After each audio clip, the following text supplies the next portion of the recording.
Bar chart क्या है इसके बारे में आज बात करते हैं। बार चार्ट के बिना तुम कितना भी जो है वीडियोस में भी देख देख के आप सबने बहुत ही यूट्यूब पे वीडियोस देखी हैं और उससे लोग वास्तु चेक करने लगते हैं। आपने भी कोशिश करी, हमने भी पहले कोशिश करी थी ये कोर्स सीखने से पहले कि इन्हीं से सब सोल्यूशन निकल जाए, लेकिन सारा सोल्यूशन जो है इस बार चार्ट के ऊपर ही डिपेंड है। जैसे नॉर्थ में हम कहते हैं कि नॉर्थ में लाल रंग यूज़ मत करो, उससे जो है आपका जो है एंटी है।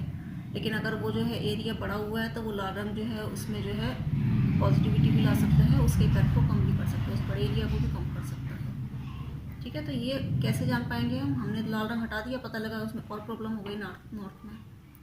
तो इसका जो है बार चार्ट से रिलेशंस होता है, इसलिए पूरे जितने भी 16 डायरेक्शंस होती हैं इनका बार चार्ट निकाला जाता है। इसके बिना जो है आप किसी भी मैप की रेमेडी नहीं कर सकते, किसी भी मैप के बारे में क्लियर नहीं बता सकते। तो बार चार्ट कैसे निकालते हैं, बार चार्ट बता रहे हैं आप कैसे निकालते हैं। लेकिन हाँ, होता क्या है ये कि बार चार्ट जो है आपके जितने भी 16 दिशाएं हैं उसमें जो स्पेस निकाला जाता है, स्पेस कितना है हर दिशा का, यदि वो ज़्यादा है या वो कम है या वो बैलेंस में है। बैलेंस में है तो वो आपकी डायरेक्शन सही है, लेकिन वो ये ज़्यादा है या कम है तो फिर उस डायरेक्शंस में आपकी प्रॉब्लम क्रिएट होनी स्टार्ट हो जाएगी। तो इसके लिए सबसे पहले 3 लाइनों का हमें मेन ध्यान रखना पड़ता है, सेंट्रल लाइन, अपर लाइन और लोअर लाइन। इन तीनों लाइन को हम कैलकुलेशन करते हैं और इसमें जो है अपर लाइन से जो ऊपर जो आपका जितना भी बार चार्ट जाता है वो आपका जो है हाई हो गया, और लोअर लाइन से जितना नीचे होगा वो आपका लोअर हो जाएगा। बताते हैं चलो।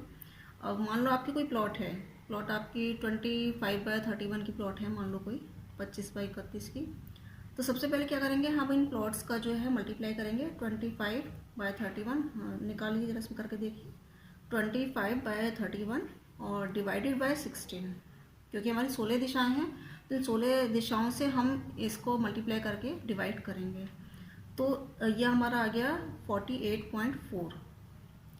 48.4 जो आएगा ये हमारी बैलेंस लाइन आएगी।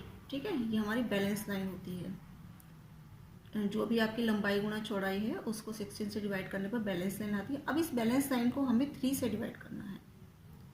3 से डिवाइड करने पर जो हमारी अमाउंट आती है 48 डिवाइडेड बाई 3, तो ये जो आपकी आएगी ये आपकी आ जाएगी 16। ये आपकी सेंटर लाइन है। ठीक है, तो आपकी मेन सेंटर लाइन क्या होगी, पूरा जो हम ग्राफ पेपर बनाएंगे उसमें सेंटर लाइन आपकी 16 हो गई।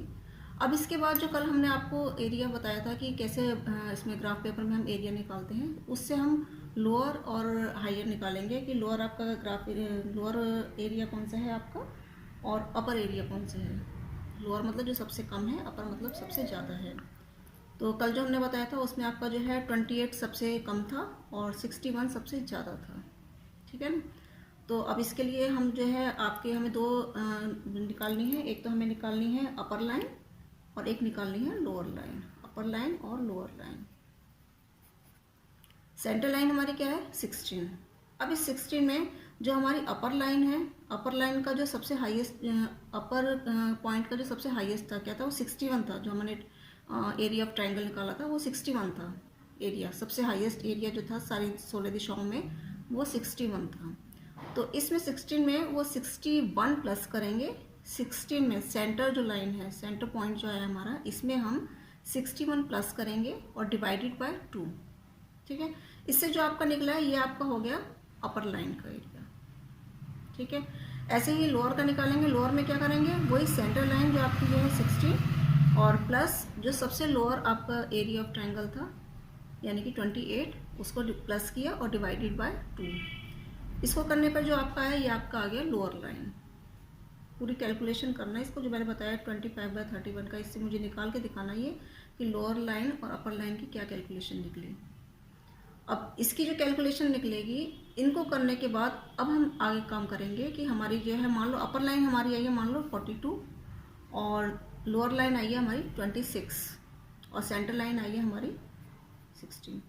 तो अब इन दोनों में अपर लाइन 42 है, 40 जब हम ग्राफ बनाएंगे ना तो 42 से ऊपर का जो एरिया होगा वो हमें बैलेंस करना है, यानी कि वो हमारा इम्बैलेंस है 42 से। मान लो अब ये नॉर्थ, अब ये पूरा जब बनाओगे तब क्लियर होगा। 42 है हमारा और इसमें नॉर्थ हमारा, नॉर्थ का जो हमारा जो है हमने बार चार्ट में निकाला एरिया ऑफ ट्रायंगल, तो हमारा आ रहा है 48। तो 48 जब आ रहा है तो यानी कि ये हमारा और ज़्यादा जा रहा है, तो हमें नॉर्थ को जो है बैलेंस करना है। ऐसे ही मान लो हमने नीचे देखा कि हमारी लोअर लाइन जो है 26 आ रही है और मान लो ईस्ट का जो है और कम आ रहा है, हमारा ईस्ट का हमारा आ रहा है मान लो 18 आ रहा है, तो ये तो बहुत कम हो गया। तो हमें ईस्ट को हमें बढ़ाना होगा, नॉर्थ को हमें कम करना होगा, ईस्ट को बढ़ाना होगा। और इन दोनों को कम और ज़्यादा कैसे करेंगे, वही फादर और सन की थ्योरी से। वो आपको समझा चुकी हूँ मैं कि जहाँ जो है कम होगा वहाँ पे जो है फादर को लाएंगे, जहाँ ज़्यादा होगा वहाँ पे बेटे को लेके जाएंगे। वो सब थ्योरी आपको समझा चुकी हूँ। इस तरीके से हम बार चार्ट का काम करेंगे। तो ये तो इसका मेन फॉर्मूला हो गया। अब इसका सॉल्यूशन जब आप रिटर्न में करोगे ना, बार चार्ट बना के जो है ग्राफ पेपर पे बना के, तब इसको क्लियर होगा।